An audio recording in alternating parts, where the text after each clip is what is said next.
Muy buenos días, queridos televidentes. Soy Manuel Escalante, agradecido de su audiencia en este sábado 10 de la mañana. Como ustedes saben, vamos a estar tratando temas referentes a Haití. Haití es el tema no solo para la República Dominicana y la región, sino en gran parte del mundo, porque recordemos que el globo ya es una isla grande. Y nosotros tenemos que encontrar la forma de no seguir viviendo de espalda a Haití, ni permitiendo que el tema haitiano se maneje de una manera tan informal que raya en lo delincuencial. Hoy, como siempre, me acompaña Víctor Tineo, mi compañero y socio de programa, coproductor y coconductor. Víctor, bienvenido. Muy buenos días, Manuel. Muy buenos días a nuestros amables televidentes que, como cada sábado, se dan cita con nosotros. Muchísimas gracias por estar con nosotros. Y justamente, Manuel, tenemos hoy, vamos a conversar hoy del tema haitiano, que es un tema muy importante, muy delicado para la sociedad dominicana. En el contexto de América Latina también es un tema delicado, por lo que significa como nación importante en el Caribe y que ha tenido muchas dificultades en cuanto a su institucionalidad democrática y su institucionalidad política. Y nosotros lo hemos tratado ya en varias ocasiones, lo tratamos permanentemente, porque nosotros creemos que hay que hacer conciencia sobre este tema. Y tenemos hoy a un invitado especial. Ya en una ocasión estuvo con nosotros, y es Carlos Alex García. Alex, él es profesor universitario, catedrático universitario, es licenciado en filosofía y letras, además de literatura e historia. Tiene varias maestrías, entre las que podemos destacar Relaciones Internacionales y Diplomacia en España, y actualmente también cursa un doctorado en Filosofía del Derecho. Entre otras cosas, Alex tiene mucho, es extensísimo su currículum.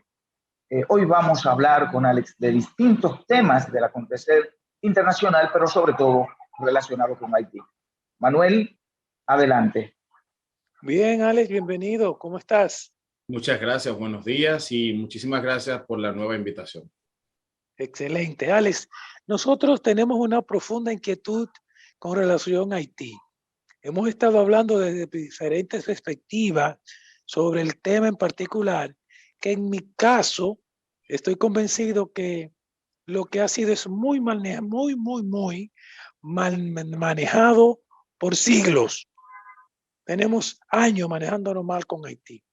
En el caso particular de un académico, como es tu caso, a nosotros nos interesa que tú nos digas, ¿cómo ven ustedes el Haití de hoy? Lo que se ha convertido, aquello que seguimos llamando país, para ustedes como académicos, ¿qué elementos se han violado? ¿Cuáles, vamos a decir, elementos no se cumplen? ¿Sigue siendo un Estado? ¿Sigue siendo un país? ¿Qué dice la diplomacia? Bueno, yo creo como que la primera cosa que podemos hacer respecto a Haití es cambiar la perspectiva con la que nos referimos a Haití. No es lo mismo decir que Haití es un problema que Haití tiene un problema. O sea, si decimos que Haití es un problema, no hay modo en el que nos podamos acercar que sea desde una racionalidad o relacionalidad positiva. Podemos decir que Haití tiene un problema y por tanto, como comunidad internacional y sobre todo como nosotros, quizás que somos nuestros vecinos, ¿no? ¿Cómo podemos tratar de que Haití salga de ese problema? Para una persona que estudia sobre todo las relaciones internacionales, recordemos que la estructura de un Estado, para que sea tal, tiene que tener 3 características y media, podemos decir, ¿no? Que tiene que tener una población, un territorio, tiene que tener unas leyes o poder controlar su propio territorio y que sería más o menos la soberanía, y después el reconocimiento por la comunidad internacional. Y podemos decir que quizás algo que Haití tiene ahora como gran problema es eso, el establecer leyes, normas que pueda hacerla efectiva dentro de su territorio. Y dentro del plano académico hay como 2 palabras que pudiéramos utilizar mucho, o 2 conceptos, que serían la balcanización y la somalización. Somalización es, conocemos Somalia, ese país del Cuerno de África, que en un momento histórico, en un momento específico, sus estructuras, en general las estructuras de gobierno, se debilitaron tanto que cayó, y podríamos decir en cierta medida que es un estado más que fallido, casi anárquico, porque las estructuras fundamentales fallaron, no pudieron tener control efectivo sobre su territorio y perdieron el control, y por tanto el gobierno cayó. No podemos decir que es un estado. Y las balcanizaciones, sabemos en los Balcanes, en los países balcánicos, llegó un momento en el que había tantos conflictos sociales que la misma sociedad se fragmentó tanto que era imposible establecer un gobierno. Pues bueno, respecto a Haití, podemos decir que desde los últimos años ha venido cayendo en varias crisis, sobre todo crisis económicas y políticas acentuadas por la naturaleza, sabemos por los fenómenos tanto atmosféricos como telúricos, y hemos llegado a una situación actual en la cual podemos decir que Haití tiene fundamentalmente tres grandes crisis.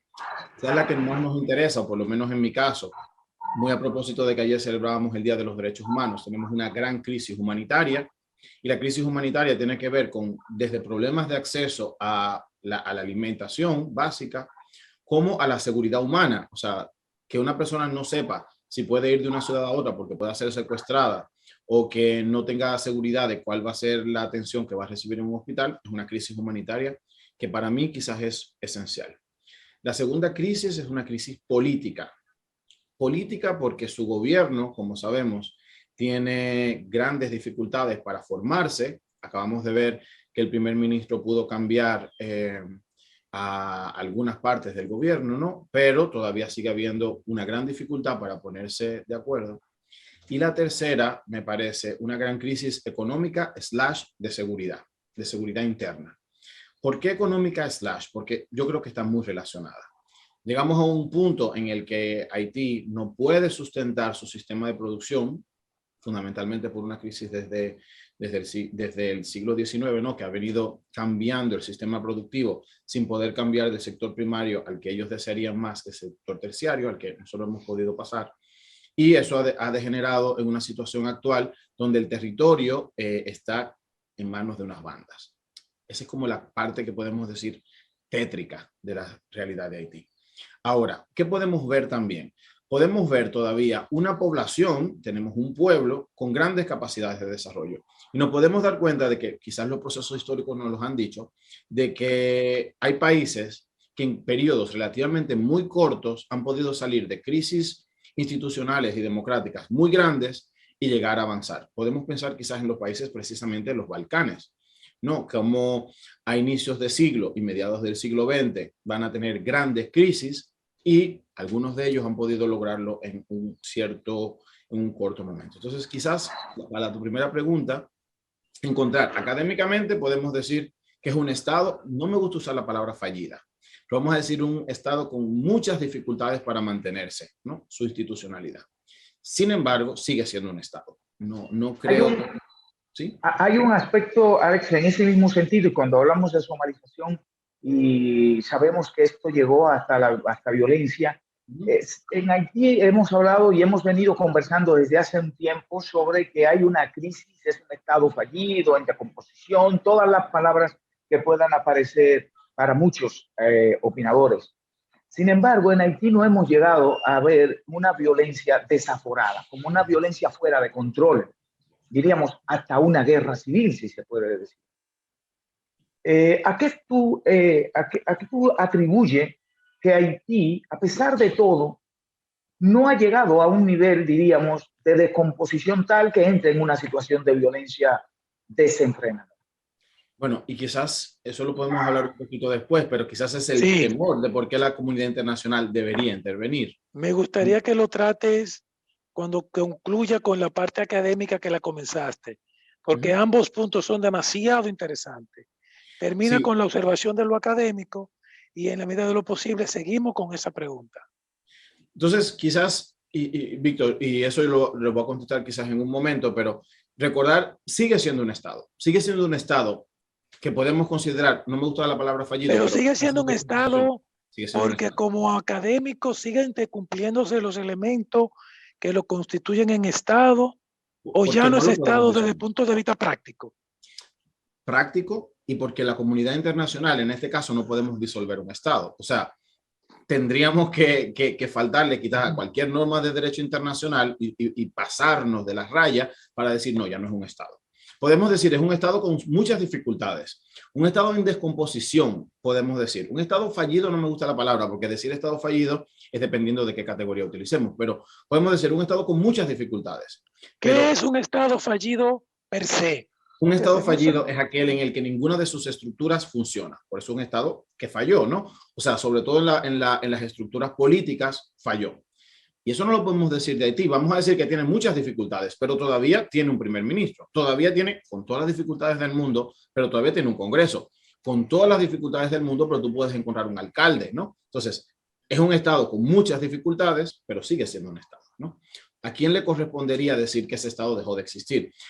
En el derecho internacional tenemos momentos importantes de eso, que hay estados que han desaparecido porque se han transformado en algo más, pero Haití no es el caso, ¿no? Recordemos en el periodo fundamentalmente de la liberación de las excolonias, que hay países que desaparecieron, pero porque se transformaron en algo más, ¿no? Pero no pudiéramos decir eso sobre Haití. Entonces, hay un estado con muchas dificultades, sí. Y quizás después podemos ver cuáles serían las principales dificultades, pero es un Estado con dificultades. Y por eso los Estados Unidos, quien fue invitado en Haití como delegado de los Estados Unidos, no recuerdo exactamente ahora cuál era el criterio, él decía que Estados Unidos no podía intervenir. No puede intervenir en Haití porque tiene que permitir que los haitianos resuelvan sus problemas entre ellos. Por eso se va a discutir más adelante sobre cuál es el rol de los Estados Unidos. Sí, sí y de la comunidad internacional, eso es muy interesante, porque con un Estado, podemos decir que es un Estado con serias dificultades no solamente para mantener sus propias estructuras, sino para salir de una espiral de violencia y una espiral de crisis. Y una cosa que a mí me parece como muy interesante, que es lo mismo que nos pasa cuando estamos enfermos, ¿no? Cuando un órgano falla, tenemos muchas dificultades en el cuerpo para que se mantenga el equilibrio. Pero cuando 3 órganos te fallan, bueno, ahí tenemos serias dificultades. Y necesitamos cosas externas que nos mantengan vivos, ¿no? Porque interiormente quizás no podamos hacerlo. Sobre todo si son puntos neurálgicos del sistema, ¿no? Si te está fallando el corazón, si te está fallando el hígado, si te está fallando los riñones, bueno, es muy importante. Pues algo así me parece que pasa con Haití. Es un momento que sigue habiendo un estado, vamos a decir un cuerpo, sigue existiendo el cuerpo que podemos llamar Haití, pero hay órganos muy importantes que están fallando. Gobierno central, que es indispensable para llevar la política interna, ni hablar de la política externa. La seguridad estatal, que no tiene que ser necesariamente el ejército, pero la policía, indispensable para que la población tenga una relación más o menos equilibrada y justa, y desde ciertos parámetros de orden. Y después otra cosa que yo siento que falta mucho, que es la posibilidad de producción nacional de riquezas a la escala necesaria. Son 3 órganos muy importantes que evidentemente necesitará de asistencia exterior. Y hay algo que podemos discutir. El otro día, las palabras son muy importantes, por lo menos en el derecho internacional son muy importantes. No es lo mismo una invasión que una ocupación que una asistencia de la comunidad internacional. No es lo mismo, ¿no? Entonces, salvando diferencias, sí necesitamos una intervención de la comunidad internacional. Una intervención de la comunidad internacional, que significa una acción efectiva, con fuerza, vamos a decirlo así, de la comunidad internacional, pero que no tiene que ser, evidentemente, por medios militares. Hay muchos modos de hacerlo. Es una intervención, sí, pero una intervención desde los medios pacíficos, vamos a decir, desde la comunidad internacional. Eso lo podemos ver un poco más adelante.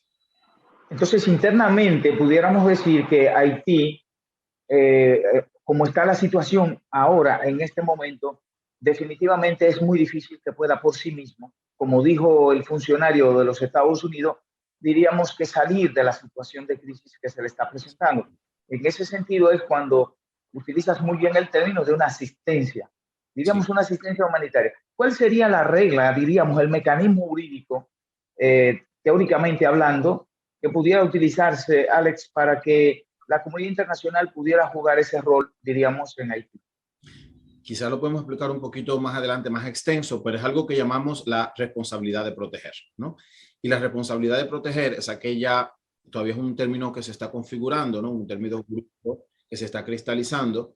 Y lo que quiere decir fundamentalmente es aquella responsabilidad que tiene la comunidad internacional de intervenir en aquellos estados, claro, vamos a ver que es progresivo, que donde el Estado o no quiera o no pueda defender los derechos humanos de las personas y mantener las estructuras gubernamentales.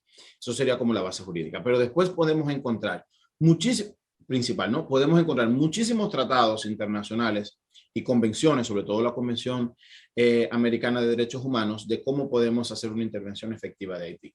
También los tratados de derecho comercial, ¿no? En muchos casos. Pero quizás lo que yo quiero que en este primer bloque podamos ver es que como resumir, antes de ver a Haití como un estado fallido, deberíamos ver a Haití como un estado en trance, que nos ha pasado a todos los estados. Evidentemente, el Estado dominicano de final de la dictadura necesitó asistencia, mucha asistencia de la comunidad internacional para llegar al proceso de democratización que después se retomó en el 78. Entonces, sí, y ahí a veces no lo vemos. Hay mucha agencia de los dominicanos, pero también hay una gran agencia de la Corte Interamericana de Derechos Humanos, ¿no? Que permitió la salida de los presos políticos. Vamos a dar cuenta de la importancia de los Estados Unidos para las elecciones después de los 12 años. Entonces, bien, hay momentos en los que hemos necesitado asistencia muy importante, como un jumpeo, diríamos, en el carro, para poder avanzar. Bien, Alex, gracias. Vamos a la primera pausa comercial y volvemos en breve.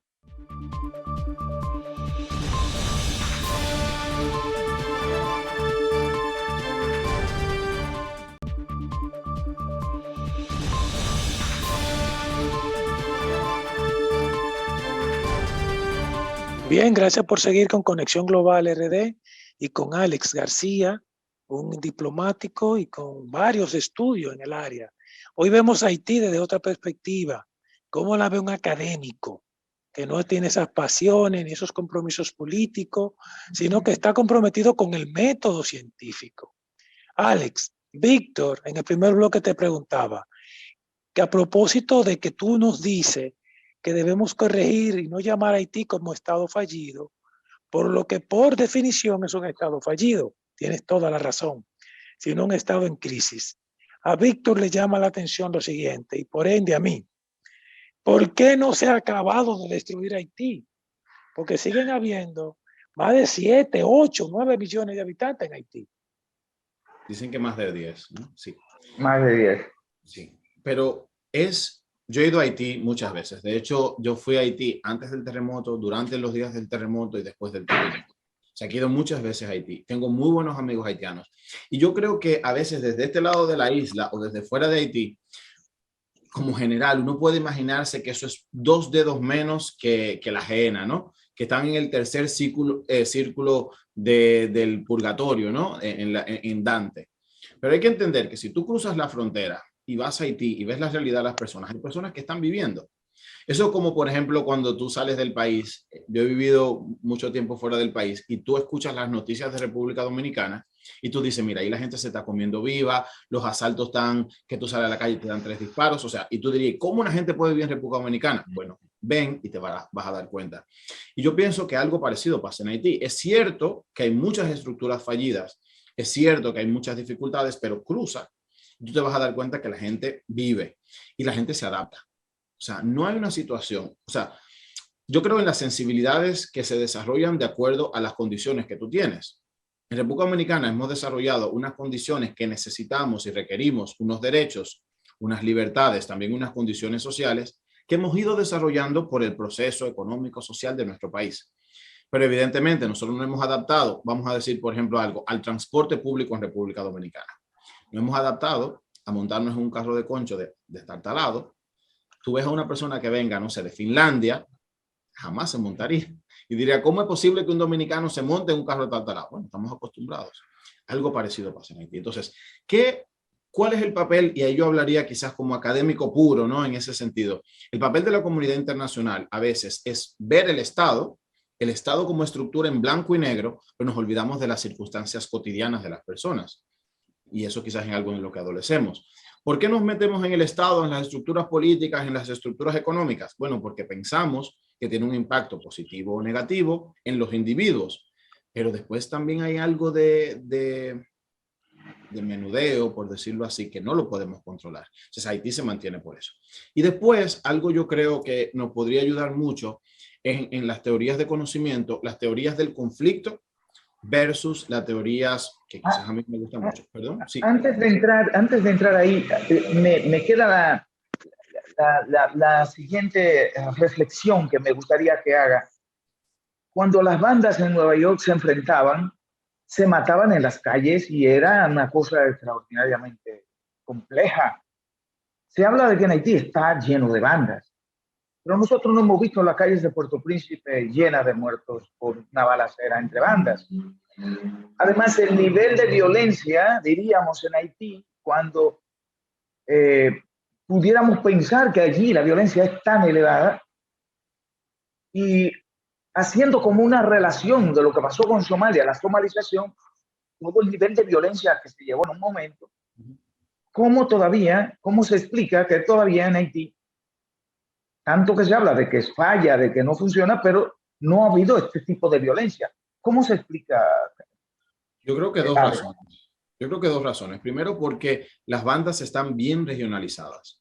Son personas que gobiernan territorios. Y todavía, y eso quizás es un miedo que yo tengo, que podemos ver después, todavía no ha habido enfrentamientos entre, vamos a decir, entre cacicazgos, ¿no? Es primero.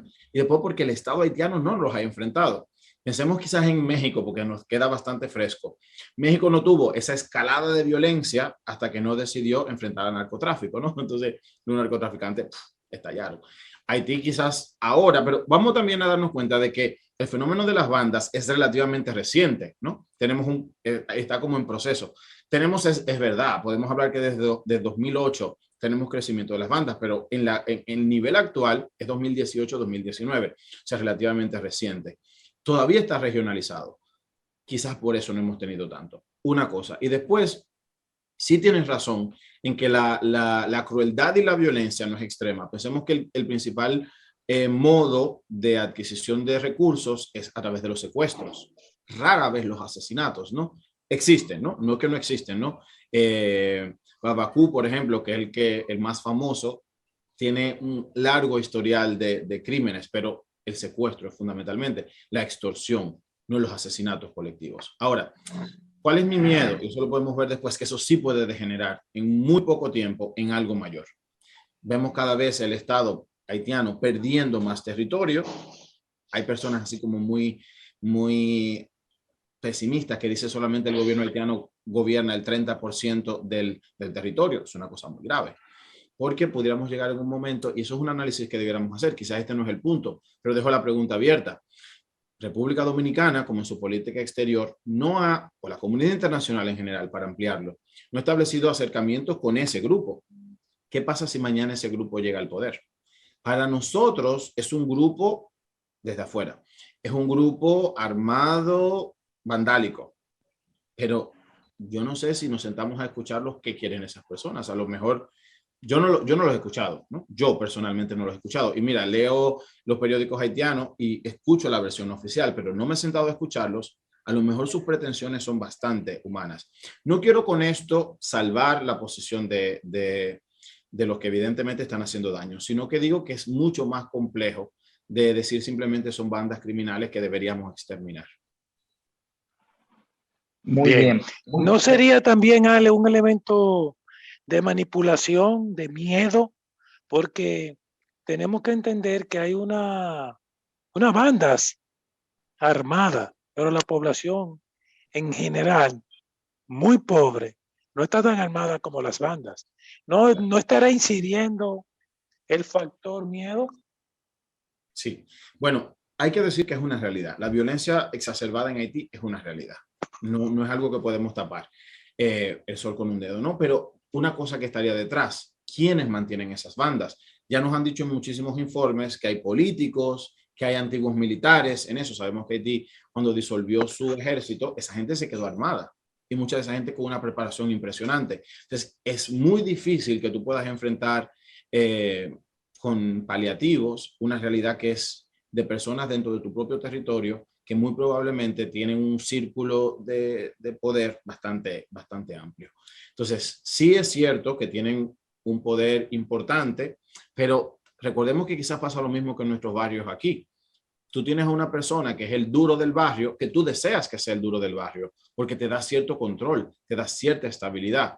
Fíjense que cuando el combustible no llega en Haití, en una región, no van al gobierno y le dicen, mire, señor presidente, necesitamos combustible. Hablan con sus señores de la guerra pequeños y ellos se encargan de eso. O sea que algún beneficio también tiene la población. Evidentemente por algo se mantienen en ese caso.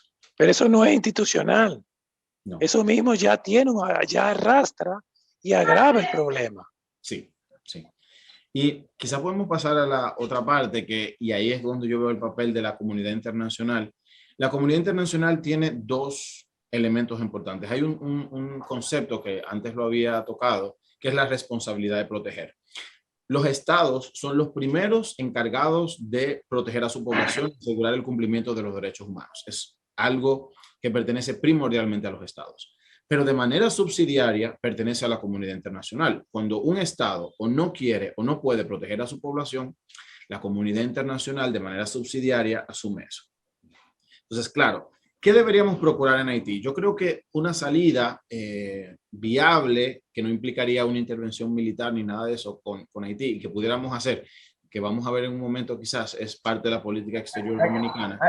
Hay un punto, Alex, perdóname que te interrumpa, pero hay un punto, hay quienes dicen que la comunidad internacional ha entrado, ha asistido, ha tratado de ayudar a Haití y no ha resultado positivo el resultado. Entonces, o sea, valga la redundancia, ahora pudiera ser entonces sí positivo. Dos cosas. Acuérdate que tuvimos una intervención humanitaria muy importante después del terremoto y una intervención cuasi militar con la MINUSTAH. Pero quizás yo siento que fortalecer las estructuras internas, nos ha dicho la historia que cuando tú haces una intervención exterior, sobre todo militar, cuando tú te retiras tienes un gran problema. Acabamos de tener el ejemplo de lo que ocurrió con Estados Unidos en un país de Oriente, ¿no? Entonces, claro, se retiraron los Estados Unidos y aquello, la debacle. Pues algo pasó también igual cuando se fue la MINUSTAH de Haití. Entonces, yo creo que un punto importante que pudiera hacer la comunidad internacional ahora es apoyar dos cosas en Haití. Primero, apoyar unas elecciones que sean libres, transparentes, que tengan todas las garantías para que podamos tener un gobierno legítimo. Algo muy penoso en Haití es evidentemente que ahora mismo los gobiernos son ilegítimos, desde antes de que el gobierno anterior terminara, ¿no? Sabemos que Moïse, antes de ser asesinado, estaba gobernando por decreto desde hacía un año.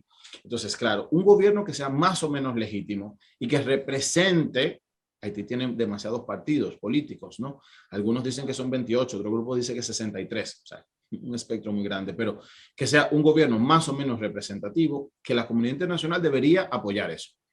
Claro, tenemos un gran problema. Si mañana se convocan elecciones, ¿cómo aseguramos de que las bandas en distintos territorios lo permitan? Pero bueno, deberíamos enfocarnos en que haya elecciones libres, transparentes y justas, de la que surja un gobierno legítimo, y después hay que apoyar una reforma constitucional en Haití urgentemente. O sea, para las personas que no lo manejan mucho, existen más o menos, entre otros sistemas, el sistema parlamentario, el sistema presidencialista. Parlamentario, por poner un ejemplo, es Gran Bretaña, ¿no? El Imperio Británico, pero muy especialmente el Reino Unido, tienen un gobierno que es representativo y que se gobierna a través del Parlamento, ¿no? Se discute. Otros gobiernos, como los nuestros, son presidencialistas. Es verdad que tienen ciertas discusiones, sobre todo para la legislación, pero tienen un presidente que representa al Ejecutivo. Haití no tiene eso, ¿no? Haití tiene un sistema bicameral, pero además de eso tiene un presidente y un primer ministro. El presidente y el primer ministro no siempre son del mismo partido, casi nunca. Pero el gran problema de eso es que un sistema parlamentario implica ponerse de acuerdo para demasiadas cosas. Haití no necesita eso en este momento. Claro, entendemos, cuando se hizo ese sistema, acababa de salir de Haití de las dictaduras, sobre todo sabemos, de las dictaduras de los Duvalier, y querían como evitar eso. Mira, no podemos tener un gobierno fuerte porque vamos a volver a eso. Vamos a dividir los poderes lo más que podamos. Pero ahora nos damos cuenta que un gobierno presidencialista pudiera hacer una gran diferencia. Pensemos en ejemplos concretos. Los últimos dos presidentes, Moïse y Martelly eran gobiernos más o menos buenos, vamos a decir más o menos buenos, pero nunca hubo estabilidad política. A pesar de eso, pensemos que cada uno de esos tuvieron que cambiar los cancilleres y los primeros ministros varias veces, porque era casi imposible ponerlo. La última vez que quizás podemos pensar en estabilidad en Haití es en el 96, ¿no? Manigá quizás logró cierta estabilidad, pero después no la hemos tenido. Pero es muy difícil en un sistema no centralizado. Así que la comunidad internacional, me parece, dos medidas de orden interno, sin hacer intervenciones demasiado extremas, sería apoyar las elecciones y apoyar, evidentemente, el cambio constitucional. Yo creo también, Alex, hay un elemento que no has tocado para completar este bloque, y es el hecho de la documentación.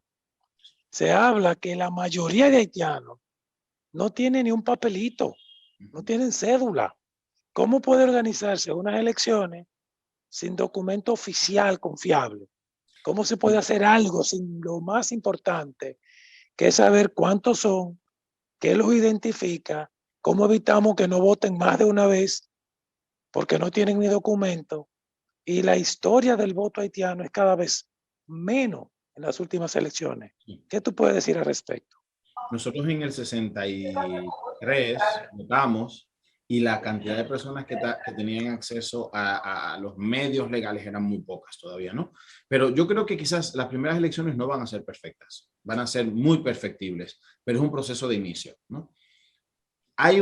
Acuérdense bueno, o podemos decir, no digo acuérdense, pero que una de las cosas que quiso hacer Moïse antes de morir, bueno, de que lo mataran, fue empezar el proceso de cedulación. Hay un gran lío con eso porque nosotros nos hemos dado cuenta, cedular implica un ingente proceso, ¿no? No solamente es darte el documento, sino lo que implica de registro, lo que implica de tener la maquinaria, es un proceso enorme. Claro, ahí por eso la comunidad internacional tiene que intervenir, o sea, a ver cómo podemos ayudarte en el proceso de documentación básica para un grupo importante de la población. Un problema que tiene Haití es que ellos no tienen una junta central electoral. Para cada elección se tiene que convocar un consejo que es más o menos representativo, que siempre da líos. Entonces, como que por las elecciones se convoca para las elecciones. Pasaron las elecciones, se desbarata, ¿no? Quizás una Junta Central Electoral fuera bastante buena, pero no va a haber unas elecciones perfectas, no va a ser el modelo más adecuado, pero es el modelo con el que se puede empezar. Porque todos los países hemos pasado por eso. Todos los países hemos tenido elecciones perfectibles, todavía República Dominicana son perfectibles. Hemos avanzado muchísimo, evidentemente, desde el 96 a la actualidad, pero todavía tenemos posibles fraudes. Todavía tenemos denuncias de compra y venta de votos, tenemos denuncias de actas que se pierden o se alteran. O sea, eso puede pasar. Pero llegar a un gobierno más o menos legítimo es algo que debe ejercitarse dentro de la población. Bien. Bueno, vamos, Alex, a cumplir con nuestros compromisos comerciales, ya agotando este segundo bloque, y volvemos en breve. Quédense con Conexión Global RD, con Alex García, Manuel Escalante y Víctor Tineo.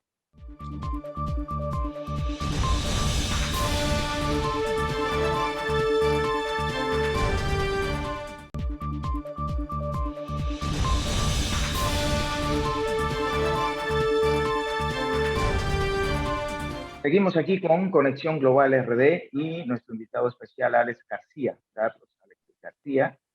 Y como ustedes ven, está tratando el tema esencialmente desde una óptica prospectiva de hacia dónde debe dirigirse Haití, hacia dónde debe dirigirse la comunidad internacional, planteándolo desde la óptica de que Haití no es un problema, sino que tiene un problema.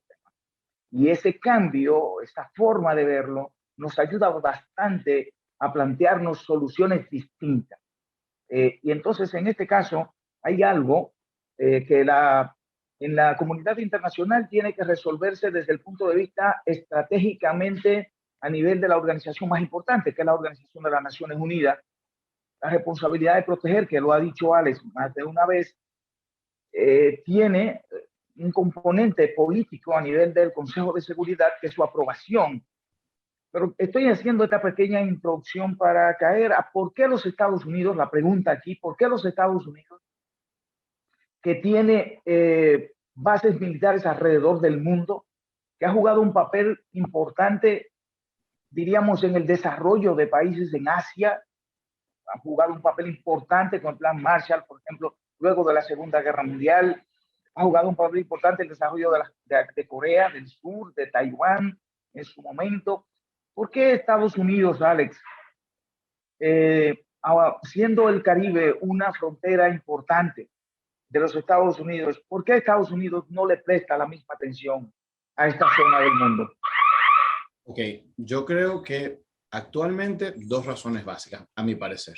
Primera, Biden tuvo una propuesta de gobierno, unas ideas de política exterior muy claras. Aumentar la diplomacia, disminuir el militarismo. Él fue como muy claro. Y él lo está tratando de hacer. Está tratando de quitar los militares donde los tiene y aumentar el poder diplomático. Fíjense que hace 2 días, cuando él estuvo en la discusión con Putin, dijo, mire, si ustedes me invaden, sobre todo se expanden un poquito más a Occidente, yo les voy a poner sanciones que nunca se habían visto, dijo él, pero dijo, no voy a enviar militares. Fue muy claro, ¿no? Entonces, respecto a Haití, él dijo, la acción militar no es una opción.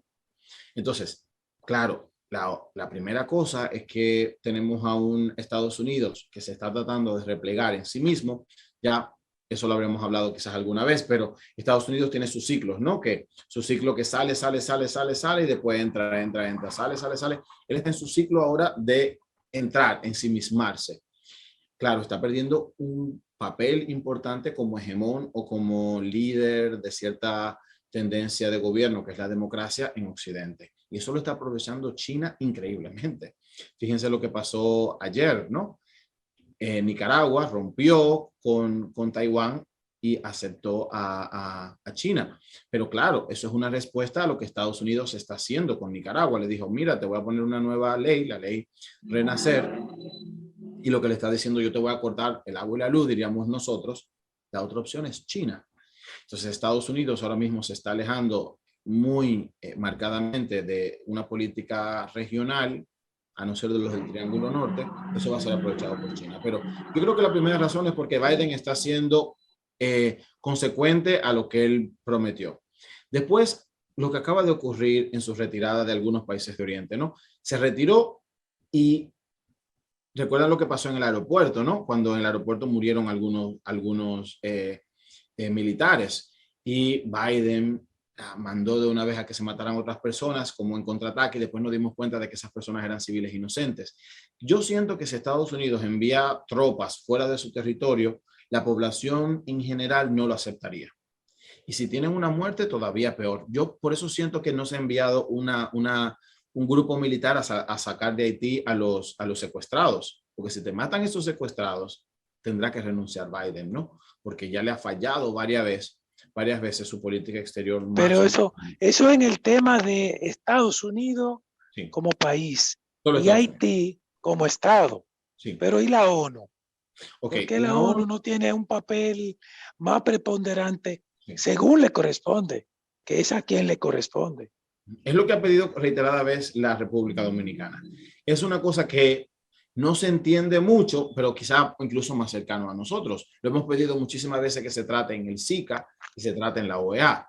Y hay un cierto hermetismo porque yo creo que la gente tiene miedo de asumir lo que implica Haití. Tú sabes que si entras a una intervención en Haití no va a ser una cosa de una semana. Tendrás que mover un grupo importante y yo siento que todavía, a excepción de la presión migratoria que se está expandiendo, no se ve la gran problemática haitiana. No se ve como algo que nos afecte comunitariamente. Qué sé yo, una persona que se siente a ver la televisión en París, un francés, no ve a Haití como un gran problema porque todavía no hay matanzas, porque todavía no hay una hambruna, porque todavía... Entonces, mover, y eso es un gran problema de la comunidad internacional, hasta que no se ve una acción o una situación extrema, rara vez nos ponemos en lo que se llama la diplomacia de precaución, ¿no? Que es como vamos a poner todos los medios para que no llegue a. Esperamos que llegue a. ¿Cuándo quizás intervenga la comunidad internacional? Cuando empecemos a ver que las bandas armadas hagan matanzas a gran escala. Cuando el Estado haitiano llegue a una situación de irreversibilidad y envíen 3 millones de personas fuera del país. Entonces, eso es una gran dificultad. Todavía yo siento que no se ve como el problema lo suficientemente grande. Y ahí está el papel de la República Dominicana, República Dominicana en los foros internacionales, uno escucha la crítica de la gente que decía el presidente dominicano es presidente de los dominicanos, no tiene que ir a hablar por los haitianos, el canciller dominicano es de los dominicanos, no tiene, bueno, es nuestro papel porque a nosotros sí, yo siempre digo, no hablo del problema haitiano, hablo de la realidad haitiana y Haití siempre va a estar ahí. Y ahí yo vuelvo a hablar de la teoría. En las relaciones internacionales existen dos como tendencias muy marcadas. Le llamamos el realismo y el idealismo. El realismo es como las situaciones entre países siempre van a ser el enfrentamiento. Yo voy a luchar por mis intereses. Los intereses siempre van a ser contrapuestos y va a tender siempre al enfrentamiento y a la guerra. El mejor modo de resolver los conflictos es la fuerza. Tenemos el idealismo, que es lo contrario, que sería que siempre en las relaciones internacionales buscamos la concordia y buscamos un punto en común. Yo creo en dos teorías un poquito más, ¿no? La teoría de los juegos y la teoría de la negociación. La teoría de los juegos es, nosotros podemos jugar los dos y podemos perder los dos, pero también puede ser ganar uno y perder otro. Pero todavía puede ser mejor y decir, podemos ganar los dos. Y eso quizás es una nueva perspectiva de política exterior. ¿Cómo podemos relacionarnos con Haití ganando los dos? Pensemos en algo hace poco, en la crisis de los combustibles en Haití. Decíamos, cerramos la frontera y dijimos, güey, no se puede llevar combustible a Haití porque vamos a entrar en una crisis, vamos a tener inflación. A mayor demanda sube el precio. Pero si nosotros nos convirtiéramos en los exportadores de petróleo o de los procesados ya a Haití, fuera una ventaja mutua. Si nosotros fuéramos exportadores de energía a Haití, claro, tenemos que resolver que la luz no se vaya aquí, pero si fuéramos exportadores, pudiéramos beneficiarnos los dos. Primero, y después la teoría de negociación, que todavía me gusta más en las relaciones dominico-haitianas, porque siempre nos hablan del miedo a Haití. Hemos tenido una historia donde los haitianos nos invadieron. Mi hermano, nosotros no nos enfrentamos desde hace más de 100 años. No tenemos un enfrentamiento bélico. Y a mí me pasó, y voy a hacer como una anécdota, hace un tiempito, hubo una institución educativa en la que yo estaba y en esa institución educativa yo invité a alguien para que hablara precisamente en ese momento estaban hablando de la desnaturalización, ¿no? Las personas que por la ley se le quitó la nacionalidad, ¿no? Y en ese momento la directora académica me dijo, mire, usted no puede invitar aquí a un haitiano porque los haitianos nos invadieron. Y yo dije, mire, pero fíjese que usted tiene ahí la bandera norteamericana, canta el himno norteamericano y los norteamericanos nos invadieron más recientemente, ¿no? Todavía hay gente viva de la del 65. Entonces yo creo que como ideología tenemos que cambiar un modo de perspectiva. Si sacamos balance, han sido más los momentos en los que Haití ha colaborado con República Dominicana que los momentos en los que nos hemos enfrentado. La gente está hablando, no, porque tenemos que los haitianos nos invadieron en el 44. Óigame, mi hermano, ya ha pasado mucho. Primera cosa. Después, es interés nacional que a Haití le vaya bien. Es interés nacional. Es nuestro tercer socio comercial. Es nuestro socio natural. Si Haití está bien, nosotros estamos bien, porque evidentemente hasta comercialmente nos iría bien. Es interés nacional que a Haití le vaya bien. Las migraciones son la excepción. Pensémoslo así. Lo natural es que la gente se quiera quedar en su país. La gente se va cuando las condiciones son terribles. Incluso en la migración nos conviene que Haití. Entonces, una parte de la política exterior dominicana tiene que ser cambiar la perspectiva, una política proactiva. Ejemplo, las vacunas. Cuando donamos las vacunas, la gente empezó a gritar, no, ¿cómo puede ser que nosotros donemos vacunas a tantos países? Nosotros somos un país pobre. Si usted no invierte, no tiene incidencia. Si Estados Unidos nos dice a nosotros, no aprueben tal cosa, nosotros tenemos que hacerlo, porque nos dicen, oh, te quito el USAID. Además, nosotros aceptamos la donación china de vacunas. Por ejemplo, o de la India, que es un país, vamos a ponerlo más de la India. Entonces, claro, en el COVAX la gente fueron muchos países los que pusieron vacunas. Entonces, la política exterior implica inversión. Nosotros podemos decirle que nos dolió romper con Taiwán porque Taiwán nos daba las ambulancias, por ejemplo, o tenemos una relación especial con Japón porque Japón nos da muchísimos beneficios. Entonces, ¿usted quiere incidir en la política de Haití? Que nosotros lo ofrecemos a Haití. No Alex, yo me estoy preguntando, escuchándote hablar, ¿no habrá una mafia dominicana combinada con la otra mafia haitiana para que la institucionalidad en el negocio entre ambas naciones no funcione? Porque se ha convertido en una manera de hacer rico a muchos sinvergüenzas de ambos lados. ¿A quién es que le conviene más la falta de institucionalidad? Evidentemente que no es al pobre infeliz. O sea, si yo voy a construir una torre, me conviene cierto nivel de irregularidad, porque hay cosas que yo no tengo que pagar, como por ejemplo seguridad social. Me conviene una cierta irregularidad en la frontera porque yo puedo hacer trasiego. Fíjense una cosa curiosísima. Nosotros tenemos no tenemos aduanas espejos. Si yo envío un camión, ojalá que los camioneros no me persigan después de esto, pero si yo llevo un camión cargado de cemento a cruzar la frontera, yo declaro en la frontera dominicana, pero no necesariamente declaro en la frontera haitiana. Entonces yo pago impuestos quizás aquí, pero no al entrar allá. A mí me conviene que haya una cierta irregularidad, porque económicamente me conviene eso, pero también porque voy a sacar beneficio de eso. Entonces yo creo que, y ahí no me quiero meter mucho en filosofía, aunque yo soy también de filosofía, en cuanto las ideologías usualmente se utilizan para beneficiar a un sector y afectar a los sectores populares que usualmente somos los menos beneficiados. Alex, hay una pregunta que estoy pensando. En Estados Unidos dice, no, nosotros no tenemos interés en la asistencia humanitaria, diríamos, no queremos entrar a territorio haitiano. La Unión Europea, bueno, no dice nada. República Dominicana es imposible que pueda plantearse algo así, por muchísimas circunstancias de toda naturaleza. ¿Cómo se puede pensar la solución al tema haitiano desde Haití? Dentro de Haití. Desde aquí. Porque hasta ahora Estados Unidos dice no puede, la comunidad, la Unión Europea dice no puede, República Dominicana dice no puede. Entonces, ¿qué hacer desde allá? Haití no puede, no puede. O sea, es que no podría. Pensemos, yo digo, pensemos un buen político, que mañana llegue un político haitiano excelente, que quiera hacer unos cambios estructurales excelentes. Solo no puede. Ahora, para que no nos vayamos con un sentimiento de falta de esperanza, no se puede. Pero yo sí creo que podemos llegar a consensos, tanto dentro de Haití como fuera, para que lleguemos a los mínimos que permitan la institucionalidad. Yo pienso, Alex, perdóname que te interrumpa, que el solo hecho de que se puedan preparar las condiciones para unas elecciones, yo creo que sería un punto de esperanza y yo creo que eso se puede.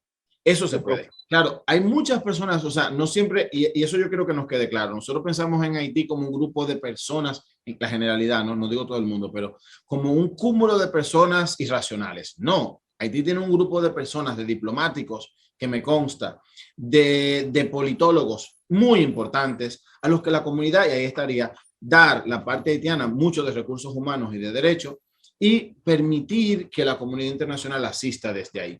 Yo sí pienso que la comunidad internacional tiene un papel muy relevante para apoyar lo que de Haití puede surgir, pero también tengo un rayo de esperanza. Fíjense que en las últimas semanas, ¿ustedes han escuchado reportes de asesinatos, secuestros en Haití? No. Ha bajado, porque se llegó a un acuerdo. Fíjense que hace unas semanas llegaron a un acuerdo los principales partidos de política, ahí quitaron al antiguo canciller y llegaron a un acuerdo y la cosa se ha mejorado. Los ataques hacia República Dominicana que tenía el antiguo canciller han cesado. Los ataques que se tenían de actos vandálicos en la capital han disminuido. Entonces hay acuerdos que se pueden hacer. Las bandas armadas, acuérdense que llegaron a un acuerdo y dijeron, mira, vamos a hacer un alto al fuego, un cese al fuego. Hay acuerdos que se pueden hacer. Bueno, Alex, se acabó el tiempo. Contigo siempre pasa igual. Agradecemos tu participación y a ustedes, queridos televidentes, les recordamos que el próximo sábado volveremos con Conexión Global RD. Gracias por participar. Un placer. Gracias infinitas, Alex. Alex, gracias.